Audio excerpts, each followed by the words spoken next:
नमस्कार, मैं हूं राजेंद्र तिवारी और आप देख रहे हैं अनब्रेकिंग। अनब्रेकिंग के इस वीडियो में आपका स्वागत है। देश दुनिया की बात अखबारों के साथ। तो बात करेंगे आज के अखबारों की सुर्खियों की, हेडलाइन की, कि क्या खबरें हैं। और हमारी कोशिश रहती है कि अलग-अलग हिस्सों की वो खबरें हम आपको बता सकें जो आप तक पहुंचनी चाहिए, और जो हर जगह बहुत प्रमुखता से हैं, उन खबरों में बहुत फोकस नहीं रहता है। तो सबसे पहले चलते हैं जम्मू कश्मीर। जम्मू कश्मीर में 2-3 दिनों से एक यूनिवर्सिटी बहुत ज्यादा चर्चा में है। उस यूनिवर्सिटी का नाम है श्री माता वैष्णो देवी विश्वविद्यालय। श्री माता वैष्णो देवी विश्वविद्यालय में मेडिकल का पहला बैच आया है, 50 बच्चे।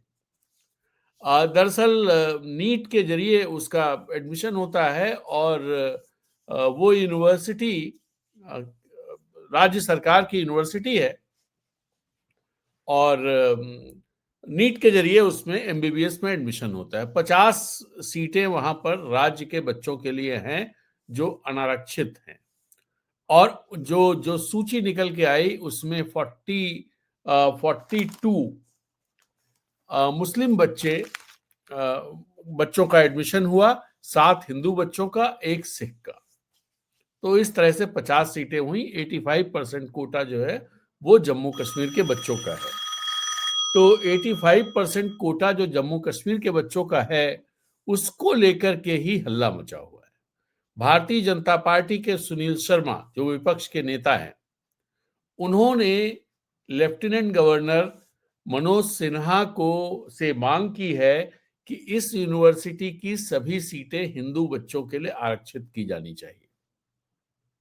और हिंदू बच्चे उन्होंने ऐसा सच नहीं कहा, उन्होंने ये कहा कि माता के भक्तों के लिए आरक्षित की जानी चाहिए।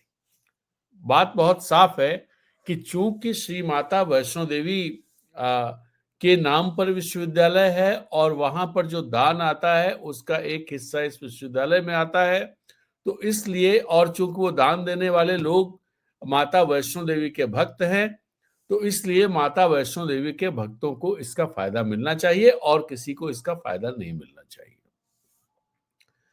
आपको ये भी देख करके, ये जान करके, या पता नहीं आपने इस खबर को पहले जाना या नहीं जाना, लेकिन कल पूरे देश ने देखा किस तरह से पार्लियामेंट में राष्ट्रपति, उपराष्ट्रपति, प्रधानमंत्री, मंत्री, सांसद, विपक्ष के नेता, सारे लोग शपथ ले रहे थे, प्रियम्बल पढ़ के शपथ ले रहे थे कि हम ये करेंगे, हम भारत के लोग।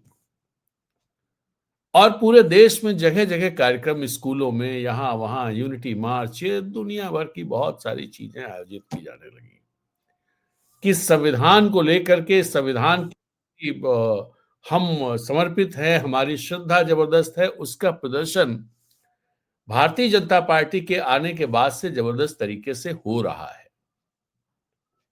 कल जो आयोजन था पार्लियामेंट में, उस आयोजन में भी यही वो सांसद जो जब संसद के सदस्य बनते हैं तब संविधान की शपथ लेते हैं, जब कोई उनमें से मंत्री बनते हैं तो संविधान की शपथ लेते हैं, जब वो चुनाव लड़ने के लिए भरते हैं तब वो संविधान में निष्ठा प्रकट करते हैं। और जो लोग कई कई बार बन चुके हैं, वो कई कई बार संविधान की शपथ ले चुके हैं, संविधान में निष्ठा प्रकट कर चुके हैं। उसके बावजूद ये आडंबर, ये दिखावा, ये किस बात की तरफ वो है कि आप वहां पार्लियामेंट में खड़े होकर के राष्ट्रपति प्रियम्बल पढ़ रही हैं, बाकी लोग दोहरा रहे हैं। आज 75 साल के बाद इस दिखावे की क्या जरूरत है? इस दिखावे की जरूरत 2015 से पहले क्यों नहीं होती थी? ये सोचने वाली बात है। क्यों नहीं होती थी 2015 से पहले? इस दिखावे की जरूरत अब इतनी ज्यादा क्यों पड़ने लगी है कि प्रधानमंत्री, राष्ट्रपति अगर इसे पढ़ें, उपराष्ट्रपति अगर वो ले रहे हैं, इसका क्या मतलब हुआ? इसका मतलब क्या हुआ? अगर प्रधानमंत्री उसे पढ़ रहे हैं, प्रियम्बल पढ़ के अपना अपनी श्रद्धा ज्ञापित कर रहे हैं, इसका मतलब क्या हुआ? हर साल करेंगे, पिछली बार भी किया था, उससे पहले भी किया था, उससे पहले भी किया था। लेकिन जब जब जहां पर संविधान को लागू करने, संविधान की भावना का सम्मान करने, संविधान का सम्मान करने की बात आती है, वहां पर तो कोई चीजें दिखाई नहीं देती हैं। एक तरफ भारतीय जनता पार्टी जो सत्ता में जो पार्टी है, वो पार्टी संविधान में श्रद्धा के बड़े-बड़े कार्यक्रम करती है, देश को दिखाती है, दुनिया को दिखाती है। देखो मदर ऑफ डेमोक्रेसी, उसका संविधान, संविधान में कितनी श्रद्धा रखते हैं। दूसरी तरफ उन्हीं की पार्टी जम्मू कश्मीर में कहती है कि मुस्लिम बच्चों को एडमिशन यहां नहीं मिलना चाहिए।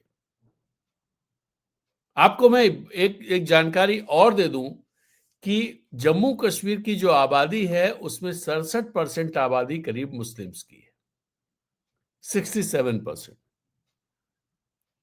और 5-6% आबादी जो है वो बाकी सिख और जो बाकी लोग हैं उनकी है। करीब 27-28% आबादी हिंदुओं की। अब उस राज्य में अगर सरकार ने कोई उपक्रम बनाया है, कोई यूनिवर्सिटी बनाई है, तो ये मांग करना कि हिंदुओं का चढ़ावा का पैसा है, हिंदुओं का ही उसका लाभ मिलना चाहिए, ऐसे तो फिर ये चीज कहाँ जाएगी? ये चीज यहां पर जाएगी कि चूंकि देश के 80% हिंदू जो टैक्स देते हैं, वही वो टैक्स अगर अगर जोड़ा जाएगा, मुझे लगता है कि वो टैक्स कुल मिला के 80% तो होगा ही, हो सकता है ज्यादा हो। तो ये कहा जाए कि जो ये टैक्स जितना आया है, ये सारा टैक्स जो है हिंदुओं पर ही खर्च होना चाहिए। इसका अगला अभी नहीं कहा जा रहा है, बट अगला ये हो सकता है। जब आप कहें कि यूनिवर्सिटी में चूंकि माता वैष्णो देवी, बड़प्पन या एक बड़े हृदय वाली चीज क्या होती है, खुला समाज क्या होता है, एक विकसित समाज क्या होता है? उसमें ये होना चाहिए कि भाई ये जो पैसा आया है ईश्वर के नाम पर, इस पैसे का मानवता के लिए, हर मानव मात्र के लिए, जैसा हमारे हिंदू धर्म के ग्रंथों में कहा जाता है, मानव मात्र के कल्याण के लिए इसका इस्तेमाल होगा। लेकिन हम उसको संकुचित करते जा रहे हैं, जैसा हमने इससे पहले भी एक वीडियो में कहा था। ऐसे ढेर सारे वो हैं। कल कई जगह पर इस तरह के आयोजन हुए, आज खबरों में छपा हुआ है। आप एक चीज और जिसको पता नहीं कहना चाहिए कि नहीं कहना चाहिए, लेकिन मैं कह दे रहा हूं। कहना इसलिए जरूरी है कि इस समय की मांग है। राष्ट्रपति जब प्रियम्बल पढ़ रही थी तो उन्होंने समाजवादी को सामाजिक पढ़ा, समाजवादी को सामाजिक पढ़ा। मैं इसको इस तरह से नहीं देख रहा हूं कि वो संविधान का निरादन करने के लिए ऐसा किया। मैं इसलिए इसको इस तरह से देख रहा हूँ, हमारी उपराष्ट्रपति जी पढ़ी लिखी नागरिक हैं, पढ़ी लिखी महिला हैं, राजनेता हैं, राज्यपाल रही हैं। मतलब एक एक लंबा उनका संघर्ष और कैरियर है राजनीति में। अगर प्रियम्बल अगर अगर हम जो श्रद्धा प्रदर्शन का कार्यक्रम है संविधान दिवस के मौके पर, उस दिन जो देश की पहली नागरिक हैं, वो अगर प्रियम्बल पढ़ने में इतनी लापरवाही बरतती हैं, तो इसको किस तरह से, क्या इस तरह से अनदेखा कर दिया जाना चाहिए कि शायद चूक हो गई होगी, नहीं पढ़ पाई होंगी? हो सकता है बहुत सारे लोग मानते हों कि इस वजह ये मान करके अनदेखा कर दिया जाना चाहिए, ये कोई ऐसी बड़ी बात नहीं है। बिल्कुल सामान्य तौर पर कोई बड़ी बात नहीं है। लेकिन एक ऐसा आयोजन, जिस आयोजन में राष्ट्रपति हैं, उपराष्ट्रपति हैं, प्रधानमंत्री हैं, लोकसभा अध्यक्ष हैं, राज्यसभा के चेयरमैन हैं, राज्यसभा के डिप्टी चेयरमैन हैं, राज्यसभा में विपक्ष के नेता हैं, लोकसभा में विपक्ष के नेता हैं, ये मंच पर आसीन हों, संसदीय कार्य मंत्री हैं, वो मंच पर आसीन हों, और सामने जो देश के लॉ मेकर्स हैं वो बैठे हों, और जिसका सीधा प्रसारण हो रहा हो, और जो संविधान दिवस के मौके पर हो, जो संविधान के प्रति अपनी अक्षुण्ण आस्था को दर्शाने के लिए किया जा रहा हो, जो एक ऑप्टिक्स क्रिएट करने के लिए किया जा रहा हो, वहां पर इस तरह की चूक को क्या हल्के में लिया जाना चाहिए? ये आप पर छोड़ता हूं। आप लोग इसको इसको देखिए। अब 2-3 खबरें और हैं जिन पर बात करने की जरूरत है। रोहतक में हरियाणा से एक खबर है कि बास्केटबॉल के एक राष्ट्रीय स्तर के खिलाड़ी की मौत हो गई। कैसे मौत हुई? वो प्रैक्टिस कर रहे थे और जो बास्केटबॉल का पोस्ट होता है, यानी जो पोल होता है जिस पे बास्केट लगी होती है, खिलाड़ी जब प्रैक्टिस करते हैं तो उस बास्केट तक लॉन्ग जंप करके या एक एक इस तरह से जंप करके उस बास्केट में बॉल डालने की प्रैक्टिस होती है। वो प्रैक्टिस करते हैं। तो वो प्रैक्टिस करते हुए खिलाड़ी ने उसका बास्केट पकड़ लिया और जब बास्केट पकड़ लिया तो वो पूरा पोल जो था, पोस्ट था, वो खिलाड़ी के ऊपर गिर गया और उसमें खिलाड़ी की मौत हो गई। खबर छपी हुई है। इसमें सरकार जो है वो मुआवजा भी दे देगी, सब होगा। लेकिन जब हम संविधान में आस्था के इतने बड़े-बड़े प्रदर्शन करते हैं, उस समय हमारे देश में हमारे खिलाड़ियों के लिए बने हुए जो पोस्ट हैं, जो उपकरण हैं, जो निर्माण हैं, वो निर्माण इतने कच्चे हैं कि उनसे ही खिलाड़ी की मौत हो जा रही है। ये दरअसल एक प्रतीक है कि हमारी व्यवस्था चल कैसे रही है। सिर्फ ऑप्टिक्स है, ये भी वही प्रतीक है कि सामने पोल लगा हुआ है, पोस्ट लगा हुआ है, सब रंगाई पुताई है बढ़िया सी, लेकिन वहां है क्या? वहां पोला है। वो पोस्ट जितना मजबूत होना चाहिए उतना मजबूत नहीं है। हमारे प्रधानमंत्री लगातार ये बात करते हैं कि राजीव गांधी, इस देश के एक प्रधानमंत्री, ने कहा था कि हम यहां से 100 पैसे भेजते हैं और लोगों तक 15 पैसे पहुंचते हैं। वो उसको पॉलिटिकल इशू बनाते हैं। वो इसे इसलिए कहते हैं कि बाकी जो 85 पैसे हैं, कांग्रेस, किस कांग्रेसी के जेब में जाते थे। वो इस तरह से, यही सवाल यहां भी पूछा जा सकता है कि इस पोल के पैसे किसके जेब में गए? खिलाड़ी की तो जान गई, किसके जेब में वो पैसे गए? और वो पैसे किसी की जेब में ना जाते, पोल में लगते, पोस्ट में लगते, तो वो पोस्ट इतनी कमजोर नहीं होती कि जिस काम के लिए उसे लगाया गया है, वो वही परफॉर्मेंस के समय, उसी परफॉर्मेंस के समय वो गिर जाए, या समय से पहले वो कमजोर हो जाए, या उसमें जो आयरन लगा हो, जो स्टील लगी हो, वो स्टील दोयम दर्जे की हो, जो उसका टाइम रहा हो उससे पहले ही उसका क्षरण हो जाए। मुझे नहीं पता उसके डिटेल्स में कि नया था, पुराना था, कितने साल पुराना था, और अगर वो कई साल पुराना था जिसको रिप्लेस किया जाना चाहिए था, तो रिप्लेस क्यों नहीं किया गया? ये किसकी जिम्मेदारी है? खाली संविधान के प्रति श्रद्धा प्रदर्शन करने से सब कुछ हो जाता तो सारे लोग बैठ करके पार्लियामेंट में सामने संविधान रखें और संविधान का प्रियम्बल पढ़ते रहें, अखंड पाठ उसका करते रहें, सब कुछ, पूरा देश बहुत अच्छा हो जाएगा। दरअसल ये अखंड पाठ एक ऑप्टिक्स है, ये बताने की कि हम संविधान में बहुत आस्था रखते हैं। साथ ही साथ आप याद करिए कि कल कल संविधान दिवस था। संविधान दिवस से एक दिन पहले अयोध्या में जिस तरह के भाषण प्रधानमंत्री ने दिया, जिस जिस तरह से उन्होंने राष्ट्रीय चेतना से अयोध्या के राम मंदिर के निर्माण को जोड़ा, जिस तरह से उन्होंने बताया कि कैसे बरसों के जो क्या था, बरसों बरसों के जो आंसू थे वो थम गए। मुझे याद नहीं आ रहा कि एग्जैक्टली जो प्रधानमंत्री ने बहुत ही उस तरह की बातें कही थी। उन्होंने कहा था, सदियों की वेदना विराम पा रही है, सदियों का संकल्प सिद्धि को प्राप्त हो रहा है, भारतीय सभ्यता को पुनर्जागरण का ध्वज मिल गया है। ये ध्वज भारतीय सभ्यता के पुनर्जागरण का है। दरअसल एक तरफ जब भारतीय सभ्यता के पुनर्जागरण को भगवा ध्वज से प्रतिबिंबित किया जाता हो, तो फिर संविधान और तिरंगे का कोई मतलब रह नहीं जाता है। लेकिन चूंकि उसका मतलब बनाए रखना है, वो दिखाते रहना है, तो इसलिए ये सारा जो कार्यक्रम था वो कार्यक्रम होता है। अब एक और, आप संविधान की रक्षा और संविधान की अक्षुण्णता और संविधान में आस्था और संविधान में श्रद्धा का इतना जबरदस्त प्रदर्शन, दूसरी तरफ चीन अरुणाचल को लेकर के जो बोल रहा है उस पर हमारी सरकार कुछ नहीं बोल पा रही है। आज भी अखबारों में जो खबरें हैं वो खबरें सिर्फ इतनी हैं कि रणधीर जायसवाल जो हमारे प्रवक्ता हैं उन्होंने इसका खंडन किया है और आपत्ति दर्ज कराई है। लेकिन मेरे दिमाग में जो सवाल उठा वो ये है, क्या विदेश मंत्रालय ने चीन के राजदूत को बुला करके भारत के पक्ष को उनको ऑफिशियली कम्युनिकेट किया, जो तरीका होता है आपत्ति दर्ज कराने का?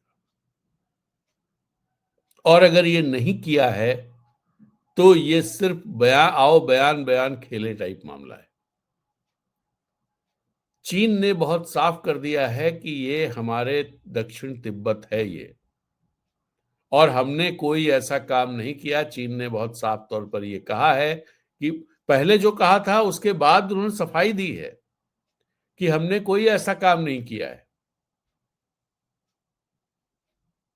वहां अरुणाचल का अगर कोई व्यक्ति है तो चीन उसे चीन का नागरिक मानता है, वो चीन का निवासी है क्योंकि वो हिस्सा चीन का है, और इसलिए उसके पास अगर इंडियन पासपोर्ट है तो हम उस पर आपत्ति दर्ज करेंगे। कहने का लबोलुआब ये चीन का था। अब इसको लेकर के रणधीर जायसवाल ने अपनी बात कह दी है, ठीक है, एक रिएक्शन आ गया है। लेकिन क्या ये इतना इतना बयानबाजी टाइप वाला मामला है कि आप बयान दे दीजिए, कहानी खत्म कर दीजिए, या इसमें बहुत गंभीरता से भारत सरकार को चीन के राजदूत को बुला करके उनको संदेश दे देना चाहिए था, कड़ा संदेश, कि भारत इस तरह की चीजों को बर्दाश्त नहीं करेगा? वो नहीं दिया गया। हम संविधान में आस्था, संविधान में श्रद्धा और संविधान का प्रियम्बल पढ़ते रहें और देश को दिखाते रहें कि देखिए हम बहुत श्रद्धा रखते हैं। इससे क्या होगा? इससे क्या होगा? तो ये मामला है। अब इसके अलावा एक और खबर मैं देख रहा था, असम से है वो खबर, और उस खबर में ये बताया गया है कि वहां की असेंबली में सरकार ने एक जानकारी दी है कि कितने घुसपैठियों को वापस भेजा गया है। ये कहीं एक जानकारी थी, तो मैंने पढ़ी थी वो खबर। तो इन्होंने ये बताया कि 1416 गैर नागरिकों को डिपोर्ट किया गया है 2021 के बाद से, यानी 5 साल में 2014 विदेशी नागरिकों को भेजा गया है इधर से उधर, और हल्ला इतना ज्यादा है। सरकार बीजेपी की है वहां पर, लेकिन उसके बावजूद उस पर कोई सवाल है न कुछ है कि भाई आप कहते हो कि इतने ज्यादा विदेशी बांग्लादेशी आ गए हैं जो सरकार बनाने बिगाड़ने के खेल में खेल भर के आ गए हैं, तो इतने आ गए हैं कि वो ये खेल करने लगे हैं, और पार्टियां उनके वोट के आधार पर मतलब चुनाव में जीत हार तय होने लगी। तो ऐसे में ये तो डेटा जो है वो गंभीर बात कह रहा है।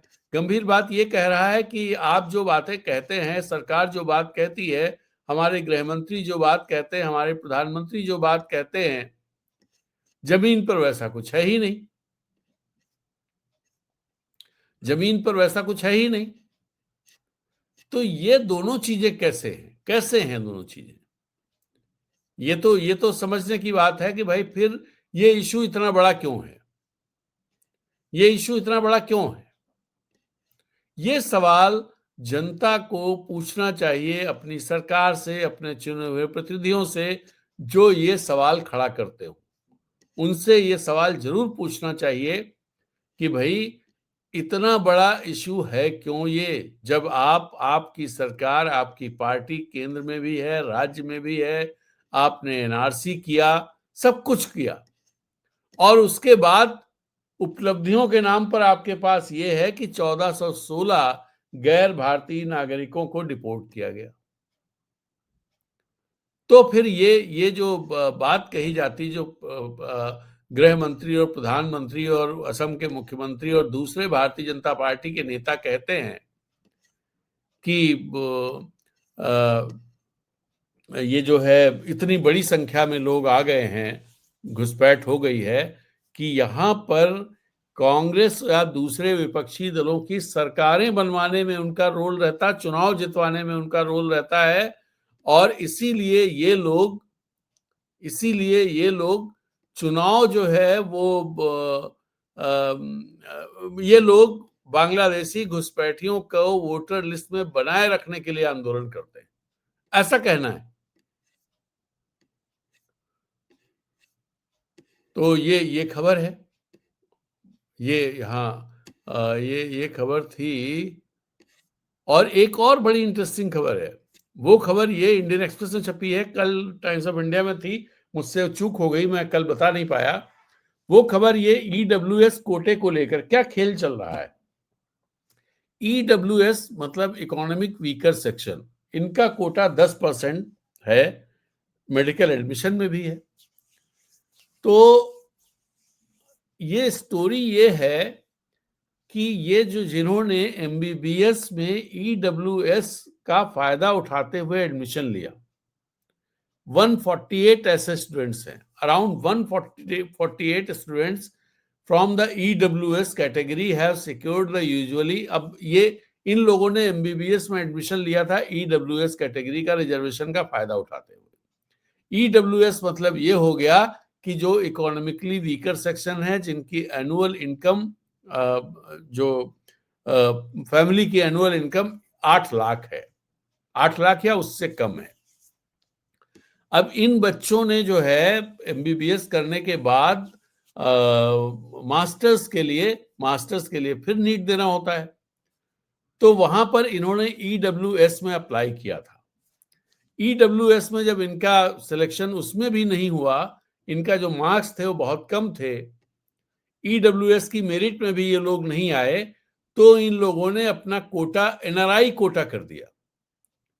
प्राइवेट मेडिकल कॉलेजेस में एनआरआई कोटे के तहत इन्होंने मास्टर्स में एडमिशन लिया और ये फीस जो है, ये ईडब्ल्यूएस कैटेगरी के लोग हैं, याद रखिएगा, इन लोगों ने 1-1 करोड़ तक की फीस इन कोर्सेज के लिए भरी है।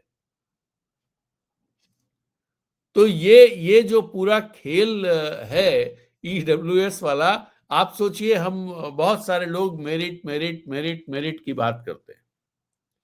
जब मेरिट में जो लोग नहीं आ पाए, उन्होंने पैसे के दम पर, और पहली बात तो फोर्जरी ये थी कि वो ईडब्ल्यूएस थे नहीं, ईडब्ल्यूएस कोटा अवेल किया,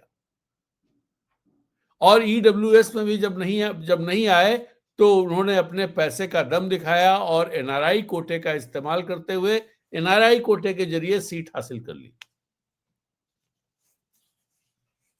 तो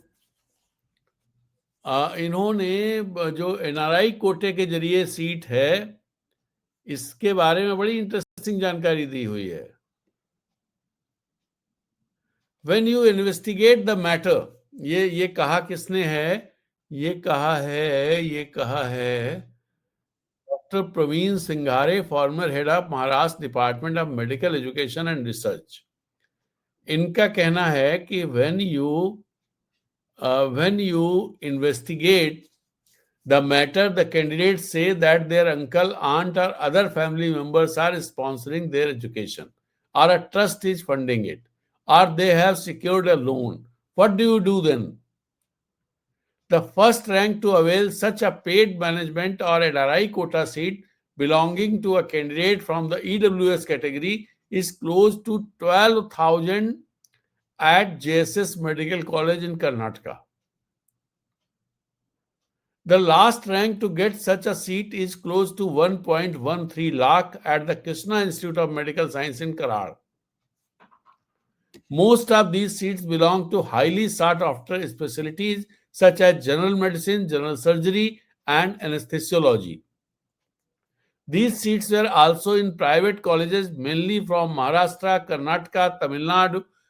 While Maharashtra has a high number of medical seats, both Karnataka and Tamil Nadu have a high density of medical colleges. The highest number of these paid seats allocated to EWS candidates were in medical colleges from the DY Patil Group in Kolhapur, Navi Mumbai and Pune. 19 लोगों को EWS category वालों को NRI कोटे से यहां पर admission मिला है।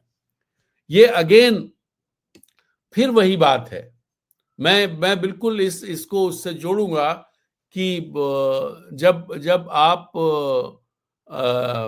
संविधान की बात करें, संविधान में श्रद्धा और इस सब की बात करें, डीवाई पाटिल यूनिवर्सिटी कौन डीवाई पाटिल साहब, ये आप गूगल कर लीजिए, पता कर लीजिए।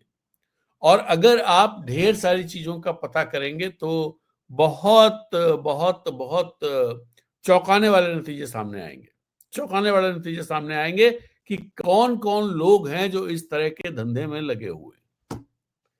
तो ये खबर हुई। और बाकी जो खबरें हैं, एसआईआर की खबरों पर अगर नजर डालें तो एसआईआर की खबरों पर नजर डालने पर कई खबरें आपको मिलेंगी एसआईआर की। एक तो ये सुप्रीम कोर्ट ने कल जो पूछा था वो गजब सवाल था कि क्या आधार कार्ड अगर कोई प्रोक्योर कर ले, बनवा ले, तो उसको वोटिंग उसमें मिल जाना चाहिए। दरअसल ये सवाल पूछने की जरूरत क्या थी जब बहुत साफ है कि आधार कार्ड अगर कोई नकली ले ले या कोई पासपोर्ट नकली बनवा ले तो क्या उसे वोटिंग राइट मिल जाएगा। इस तरह के सवाल पूछे जाने का मतलब क्या, सुप्रीम कोर्ट ने पूछा है, ऑनरेबल सुप्रीम कोर्ट ने ये बात पूछी है। इसका मतलब क्या होता है? कोई ये कह सकता है क्या SC6 poll panels SIR replies court fear about voter deletion unfounded.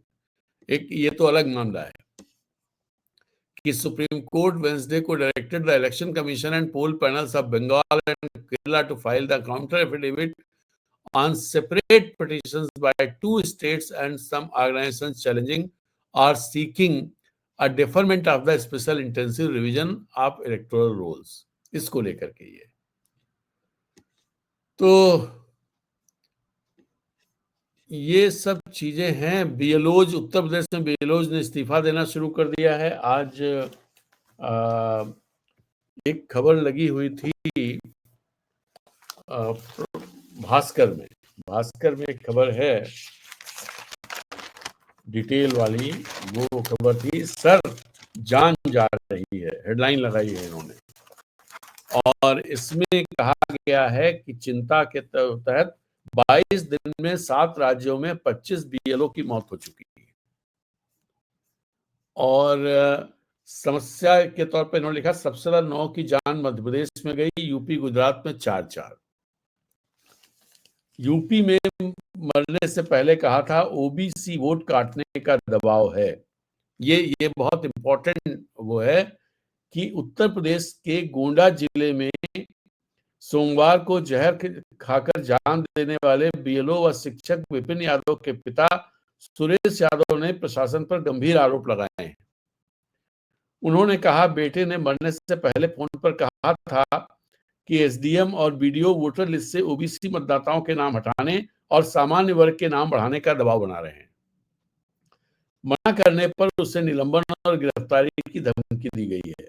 Vipin की पत्नी सीमा ने भी बताया अधिकारी आधार न देने वालों का नाम भी जोड़ने को कहते थे, वह बहुत दबाव में है। अब सुधांशु त्रिवेदी जो भारतीय जनता पार्टी के सांसद हैं, इनका कहना है विपक्ष ने पहले ईवीएम पर झूठे आरोप लगाए, अब मतदाता सूची पर लगाए जा रहे आरोप भी झूठे साबित होंगे। दूसरी तरफ राहुल गांधी ने कहा है कि एसआईआर के नाम पर पिछड़े, दलित, वंचित, गरीब वोटरों को हटाकर भाजपा मनमाफिक वोटर लिस्ट तैयार कर रही है। पूर्व निर्वाचन आयुक्त ओपी रावत का कहना है बीएलओ पर दोहरा दबाव है, थोड़ी मदद से बोझ कम हो सकता है। अगर आयोग ध्यान दे। उन्होंने एग्जाम्पल दिया कि मध्य प्रदेश में बीएलओ को ऐप में कैप्चा भरना समस्या दे रहा था, उसे हटाने से काम आसान हो गया।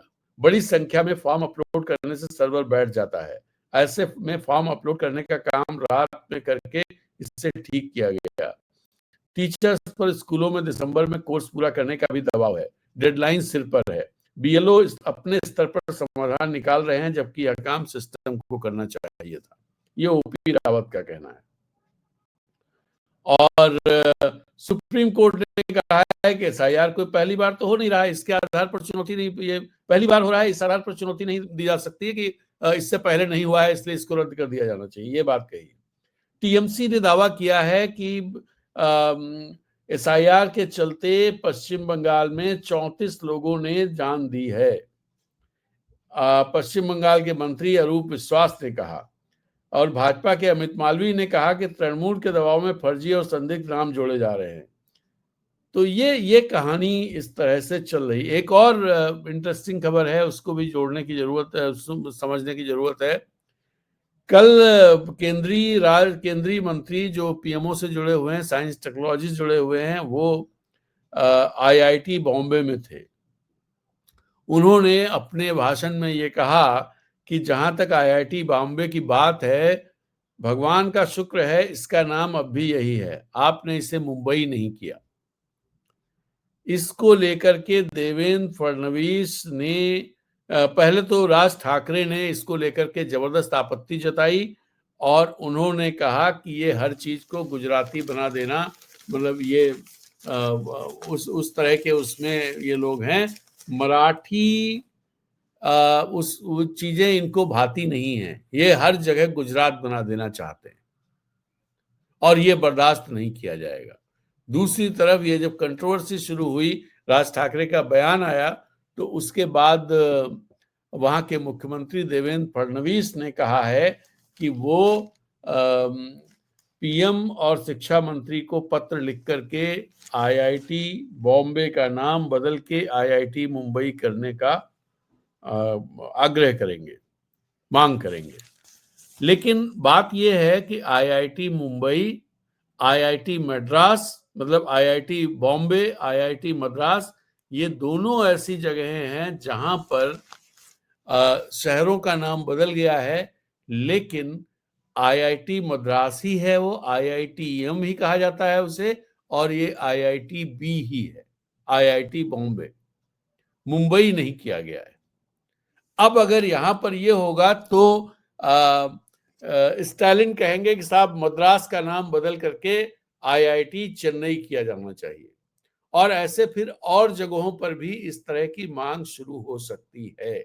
जैसे इलाहाबाद यूनिवर्सिटी का नाम बदल करके प्रयागराज यूनिवर्सिटी किया जाना चाहिए। तो अब और बहुत सारी जगहों का, जैसे जो ये आईआईएम कोलकाता, ये जो है इसका नाम अभी तक आईआईएम कलकत्ता ही है। तो क्या बंगाल सरकार केंद्र से कहेगी कि इसका नाम आईआईएम कलकत्ता से बदल करके आईआईएम कोलकाता किया जाना चाहिए? जैसे जैसे जब आईआईएम्स जो शुरुआती 3 आईआईएम थे, आईआईएम अहमदाबाद, तो आईआईएम ए, आईआईएम बेंगलोर, तो क्या उसे बेंगलुरु किया जाना चाहिए, बंगलुरु, तो IIM B, and then IIM Calcutta, IIM C, A B C, और चौथा बना था लखनऊ का। तो जब हम लोग पढ़ते थे तो आईआईएम को तब लखनऊ नहीं था, आईआईएम को एबीसी से आइडेंटिफाई करता, आईआईएम एबीसी। तो खैर ये मैं आपको वैसे बता रहा हूं। तो ये अगर चीजें शुरू हुई तो फिर बहुत दूर तक जाएंगी, बहुत बहुत दूर तक जाएंगी। कई और जगहों पे नाम बदलने की बात शुरू हो सकती है। हालांकि अभी जैसे इन नाम बदलने से बहुत ज्यादा, इलाहाबाद हाईकोर्ट, उसका नाम तो नहीं बदला, वो प्रयागराज हाईकोर्ट तो नहीं है, वो इलाहाबाद हाईकोर्ट है। ऐसे ही जो बॉम्बे हाईकोर्ट है, उसका नाम तो नहीं बदला, वो मुंबई हाईकोर्ट नहीं हुआ, वो बॉम्बे हाईकोर्ट है। तो ये अगर एक चीज शुरू होगी तो बहुत एक अलग तरह की दिक्कत शुरू हो जाएगी। लेकिन भारतीय जनता पार्टी के जो वो हैं जो नैरेटिव है उसको ये सब सूट करता है कि इस तरह की कंट्रोवर्सीज खड़ी होती रहें, इस तरह की चीजें चलती रहें। तो ये खबरें हैं। और कल की एक खबर और थी। भारतीय टीम अपनी सबसे बुरी हार क्रिकेट में साउथ अफ्रीका के खिलाफ उसका हार हुई है और इसके चलते गौतम गंभीर को की जो वो कोच हैं उनकी काबिलियत पर लोग सवालिया निशान लगाने लगे। अब गौतम गंभीर एक कंट्रोवर्शियल प्लेयर रहे हैं, हालांकि वो अच्छे प्लेयर थे, इसमें कोई दो राय नहीं है। और लेकिन वो बहुत क्या बोला जाए, किसी चीज को आसानी से पचाते नहीं हैं। जो मतलब जिस कॉइन में आप उनको दोगे उसी कॉइन में वापस करेंगे, उस तरह के व्यक्ति, उस तरह के खिलाड़ी माने जाते। मैंने तो उनको बहुत पहले, मुझे लगता है 2007 की बात होगी या 2008 की बात होगी, 2007 वो वापसी कर रहे थे, इंडियन टीम में वापसी के लिए कोशिश कर रहे थे। तो मैं इंदौर में रहता था, तो वहाँ एक रणजी का मैच था और उसमें गौतम गंभीर खेलने आए थे। गंभीर पर नजर, जैसे जगदाले वो सिलेक्टर्स में से थे जो इंदौर के ही थे, और भी एक दो लोग थे जो सिलेक्टर्स बहुत सारे आए हुए थे वहां पर, क्योंकि वो मैच बहुत इंपॉर्टेंट था और कुछ खिलाड़ियों का प्रदर्शन बहुत इंपॉर्टेंट था जिस पर नजर रखी जा रही थी। तो उसमें गौतम गंभीर थे। गौतम गंभीर ने वहां पर शायद हाफ सेंचुरी या सेंचुरी लगाई थी। एंड देन जो जो उनका एटीट्यूड है उसकी बात मैं कर रहा हूं। गौतम गंभीर ने उस समय सेलेक्टर्स की तरफ, जो पवेलियन में बैठे हुए थे, पवेलियन मतलब जो जो भी वो इंक्लोजर जैसे जो भी कहा जाता हो, मुझे याद नहीं क्या कहा जाता, जहाँ सेलेक्टर्स थे, तो मैं भी वहीं पर था उस। तो गौतम गंभीर खास तौर पे चल करके बहुत दूर तक मैदान में आए और उसके बाद उधर बहुत एरोगेंसी के साथ बैट दिखाया, ये मुझे याद है अभी तक। तो ये गौतम गंभीर है। गौतम गंभीर ने कल बयान में दिया है कि भाई हमारे बाकी भी तो प्रदर्शन है, उनको क्यों नहीं भूल जाते हैं आप, कि हमने कौन कौन से कप जितवा दिए, 2020 और वनडे में क्या हुआ है, इसको क्यों भूल जाते हैं। इंग्लैंड में बराबर हो गया। तो वो चुप रहने वाले लोगों में से नहीं है, वो ऐसे लोगों में से नहीं है जो इस्तीफा देके निकल लेंगे, ज्यादा वो होगा। वो ऐसे लोगों में है, बर्बाद हो जाओ लेकिन हम निपटा तो देंगे। तो ऐसे लोग बड़े खतरनाक होते हैं। खैर, ऐसा कुछ नहीं हो। टीम एक जो गौतम गंभीर ने बात कही है कि चूंकि एक ट्रांजिशन का मामला है और उस ट्रांजिशन में थोड़ा चीजें अभी सेटल नहीं हुई हैं, उसका ये है। तो मैं भी वही मानता हूं कि कई बार ट्रांजिशनल फेज होते हैं तो उसमें टीम को दिक्कत आती है। और उन्होंने जो जो उन्होंने बात कही कि टीम स्पिन और बैटिंग में ट्रांजिशन से गुजर रही है और टॉप बैटिंग में 4-5 खिलाड़ी ऐसे हैं जिन्होंने 15 से भी कम टेस्ट खेले। और दूसरी बात उन्होंने कही कि वाशिंगटन सुंदर को अश्विन जैसे अनुभवी गेंदबाज से कंपेयर करना ये कहीं से ठीक नहीं है।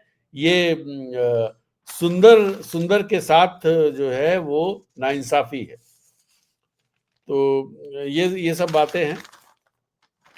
चलिए, तो इस वीडियो में इतनी ही बात। प्रदीप बाबू कह रहे हैं इलाहाबाद हाईकोर्ट का नाम तो अभी भी जी, अभी भी इलाहाबाद हाईकोर्ट है, वही मैं कह रहा हूं। तो इस तरह की चीजें चलेंगी तो फिर उसका नाम प्रयागराज हाईकोर्ट करना पड़ेगा। और फिर जो उसकी पूरी ऐतिहासिकता है, जो एक लिगेसी है इलाहाबाद हाईकोर्ट की या बॉम्बे हाईकोर्ट की, वो लिगेसी फिर गड़बड़ा। जैसे इलाहाबाद यूनिवर्सिटी का नाम अगर प्रयागराज यूनिवर्सिटी कर दिया जाए, देन क्या होगा। या बनारस हिंदू यूनिवर्सिटी का नाम बदल दिया जाए, या अलीगढ़ मुस्लिम यूनिवर्सिटी का नाम बदल दिया जाए।